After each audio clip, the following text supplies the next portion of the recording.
Good evening, everybody.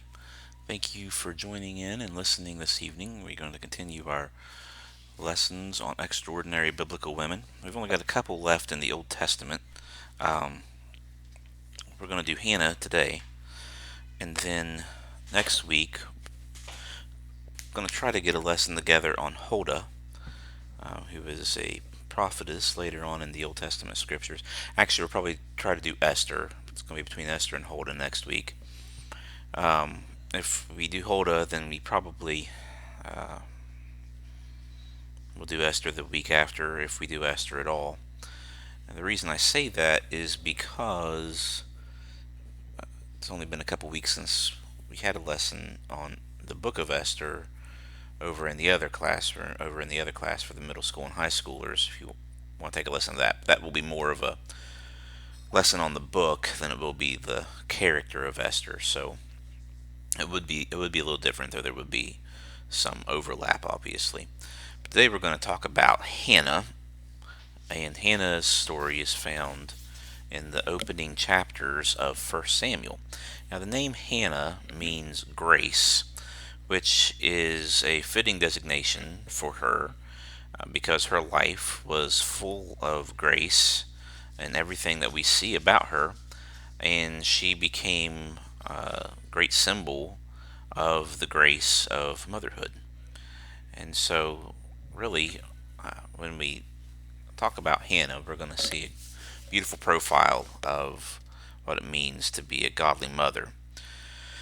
But if you remember her story there in 1 Samuel, we see that Hannah thought that maybe thought that she would never become a mother at first. She was nearly in a state of despair because she had not yet been a mother.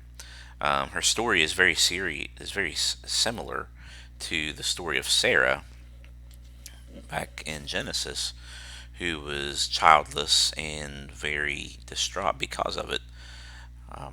Both Sarah and Hannah's marriages have stress placed on them because of the bigamy that we see Abraham being involved in, and Hannah's husband Elkanah, which we're going to talk a little bit about here in a little bit. There are parallels between Sarah and Hannah, but there's also vast differences as well when it comes to these two ladies.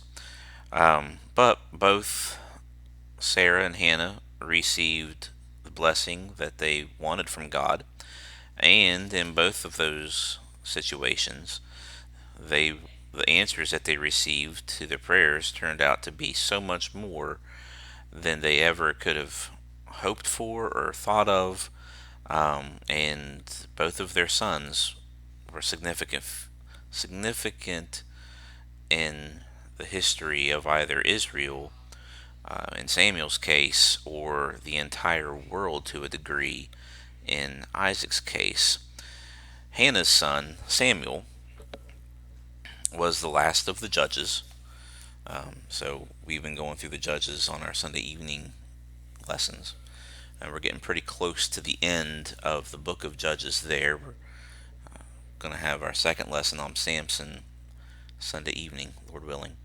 And we'll probably have 4 lessons on Samson altogether, and then we'll be getting really close to the end. So we're about a month or so out, maybe 5 or 6 weeks out from being finished with the book of Judges there. But Samuel comes in at the end of the period of the judges, and he is the last judge of Israel. He is also a priest, so he's a judge and a priest, and he's also a prophet.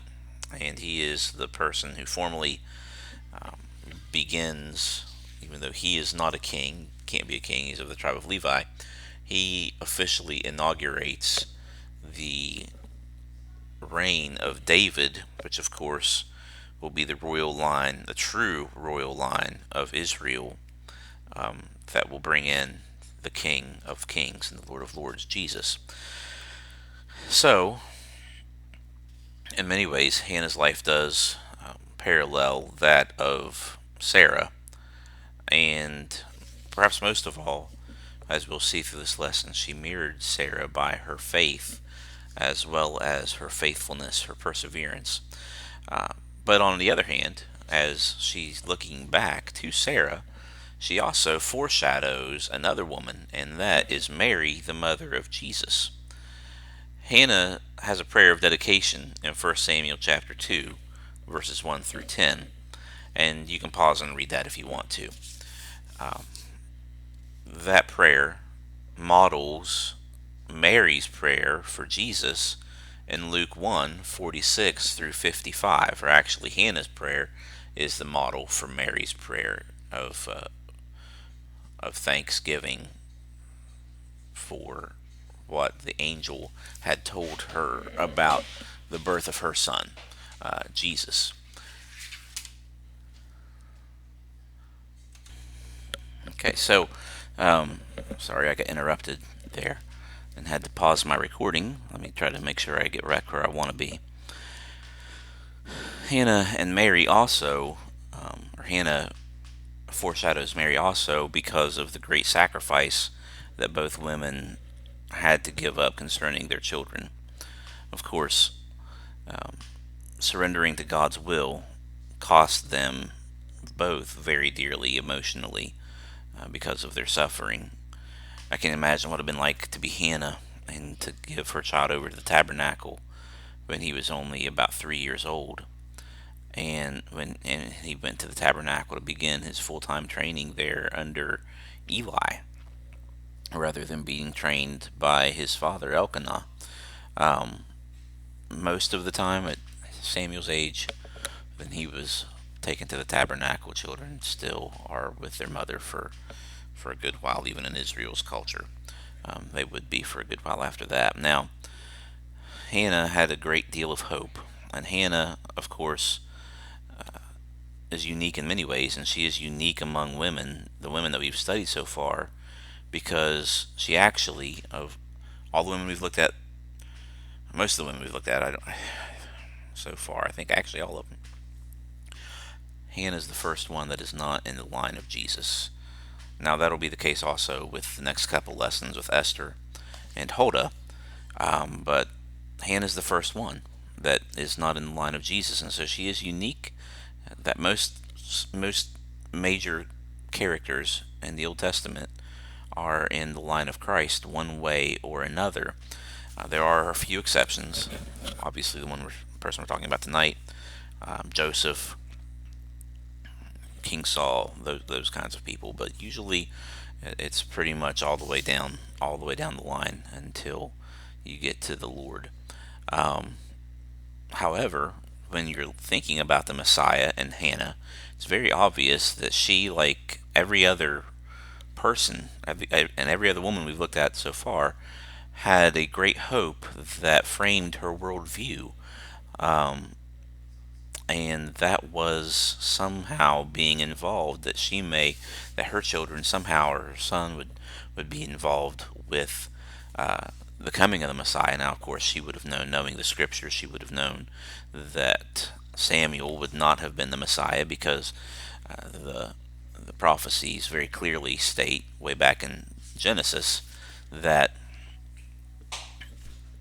the Messiah would come from the tribe of Judah, and Hannah comes from the tribe of Levi, which we're going to talk about here in a few moments. But every righteous person then, it's interesting, every righteous person then during the days of the Old Testament put their hope in and longed for the coming of the Messiah. And every righteous person now that is in Christ puts their hope in and longing for the Messiah in their life. And we look forward for the Messiah to return. And so truly, the Christ has always been the one true object of all those who have been God's people throughout history. We must always continue. We must always continue to have that Christ-centered perspective in our lives and in the way that we look at the world. Hannah had a godly heritage because, as we said, she does come from the tribe of Levi. And as you look at the story at first in 1 Samuel 1, it only lists Elkanah's great great grandfather Zuph, and it just says that he was an Ephraimite, which means that he's from the tribe of Ephraim. Um, or he lived among the tribe of Ephraim. He actually is not from Ephraim. He just lived there. So remember, the Levites actually will live in the different tribes, tribal allotments. They have cities. They themselves do not have a tribal allotment, as we see in the earlier books. Because as we turn to First Chronicles chapter 6, 22 through 27, we have a very detailed genealogy for Elkanah, and it actually shows us that he descended from Levi by the way of Kohath. So his family did live in Ephraim, but they were not descended from Ephraim. They were Levites, because Levites lived among the other tribal allotments and had their cities so that they could uh, minister to the people. The Kohathites, who Elkanah descended from the tribe of Levi, were actually was actually one of three major lines in the tribe of Levi. They were a very important clan. In fact, Moses and Aaron were Kohathites, according to First Chronicles chapter 6, verses 2 through 3. And so the sons of Kohath, as we will read in Numbers 3:30 through 31, were assigned the responsibility for most of the sacred furnishings of the tabernacle, including the Ark of the Covenant. So he comes from they come from a very godly line of people that had served the Lord throughout Israel's history. We also see that Hannah faithfully travels with her husband Elkanah to the tabernacle every year to worship and offer a sacrifice. The Bible reminds us that at the time Elkanah made regular trips to Shiloh. This is where the tabernacle was at that point. It's where it had been since the founding of Israel. When Israel entered into Canaan, it was in Shiloh. And that's also a connection with the Messiah. If you go back to the last chapters of Genesis, when Jacob is making the prophecy concerning Judah, the scepter would not depart from Judah until Shiloh comes. So there is at least a word connection there. But the tabernacle is in Shiloh, and it would not leave Shiloh until David captures Jerusalem from the Jebusites, and then the tabernacle will come there, and of course he'll bring the Ark of the Covenant there as well, because even though when Samuel was born, the Ark of the Covenant is still in Israel's hands. Shortly thereafter, um, Eli's sons all die. The Ark of the Covenant is captured by the Philistines, and it's left there for a few decades until David brings it back. Um, but at this point, it's still in the tabernacle there at Shiloh, and David will bring it and put it in Jerusalem, where it will stay through the tabernacle as well as Solomon's temple, until it either is destroyed with the temple or it is hidden and lost to our knowledge in history. Hannah was a person who had a great love in her heart. She had a great love for her husband. From the beginning of the scriptures account of her family, it's evident that she was deeply in love with Elkanah, and Elkanah had a great love for her as well. Um, we see that when they made a peace offering to the Lord, which, if you look back in the law, that's a sacrifice in which the offerer roasted the sacrificial animal and partook of a feast unto the Lord. Elkanah would give portions to Peninnah, which is his other wife, and all her children. But he gave a double portion to Hannah because of his great love for her, the Bible says in 1 Samuel chapter 1, verses 4 through 5. Obviously, Hannah's marriage with Elkanah was not a perfect one, mainly because of the jealousy and the rivalry her husband's polygamy had caused. But it does seem that Hannah was his first wife, just as Sarah was Abraham's first wife. Since she's named first, she's given prominence there in verse 2. But Elkanah, it seems, married Peninnah later because Hannah was unable to have children up to that point, or wasn't having children up to that point, and of course there's great pressure placed on folks in that time period and culture to have children, so that they can continue on with their line.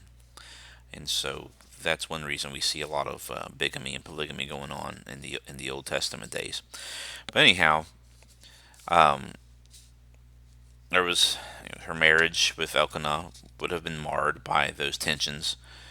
It's obvious that they had sincere affection for one another, and um, they didn't doubt that from what we can gather. In fact, when they went up one point, as we see in verse 8, Hannah was upset because she didn't have any children, and and Elkanah said to her, "Why do you weep, Hannah? Why do you not eat?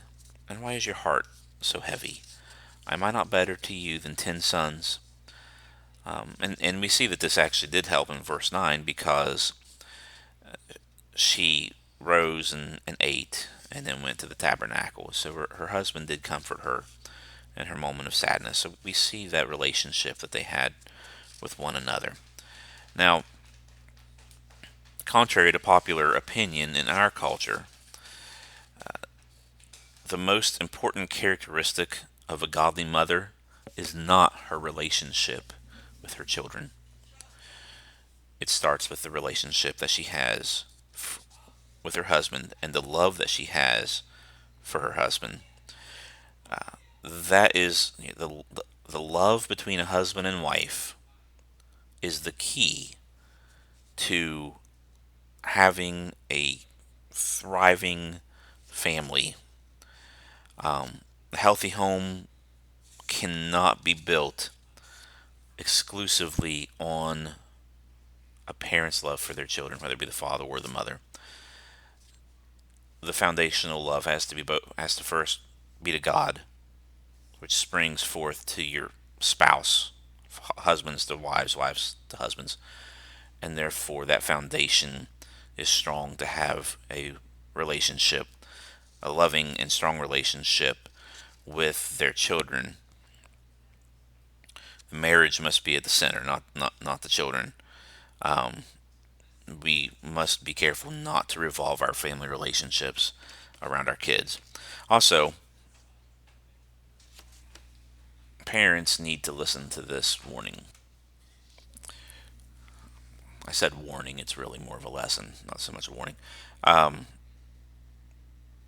what we communicate to our children through our relationship to our spouses will stay with our children for the rest of their lives. They are watching how their mother and father treat one another, and in that way they're going to learn the most fundamental lessons of life: love, what love is, what sacrifice is, what integrity is, virtue, sin, sympathy, compassion, understanding and empathy, and even forgiveness.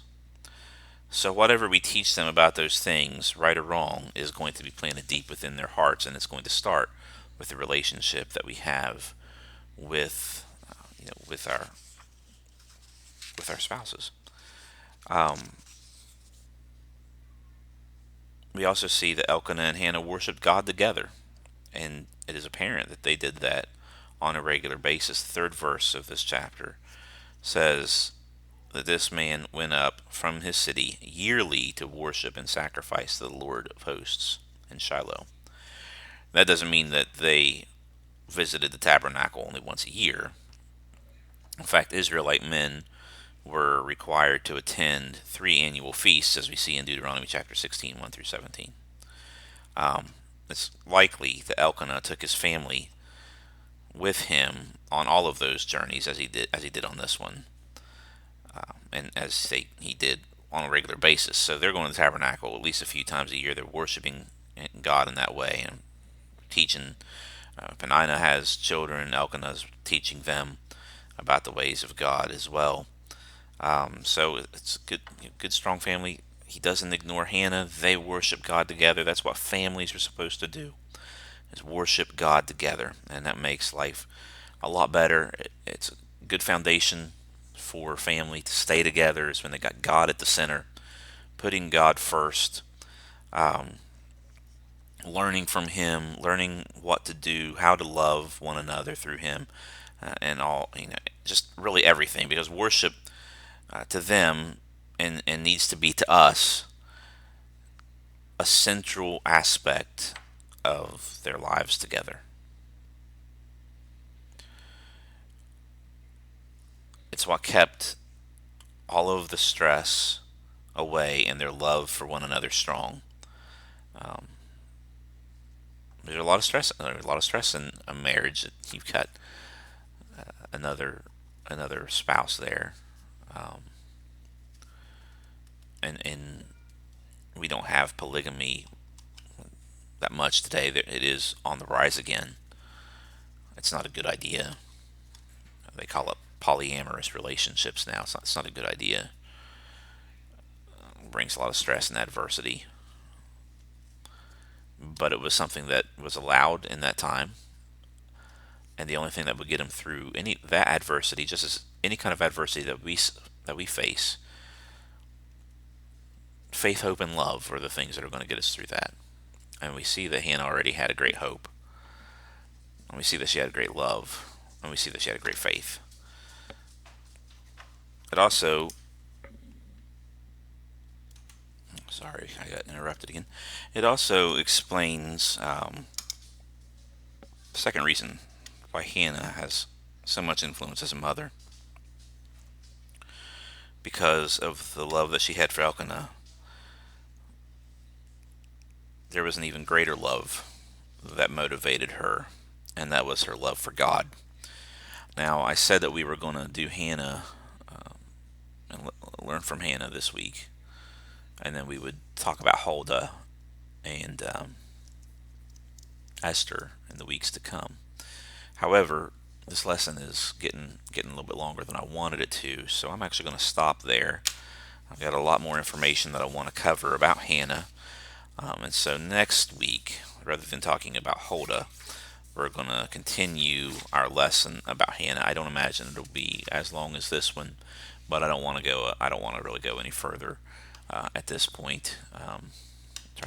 Try to cut it off 25 minutes or a little bit before, sometimes 30, but it's going to go much longer than that. So anyway, we're going to stop there. I want to thank everyone for listening. Over next week, Lord willing, we're going to talk about Hannah's love for God, and then I will conclude with her love for her home, and that will put an end to our lesson on Hannah. Well, thank everybody for listening this evening.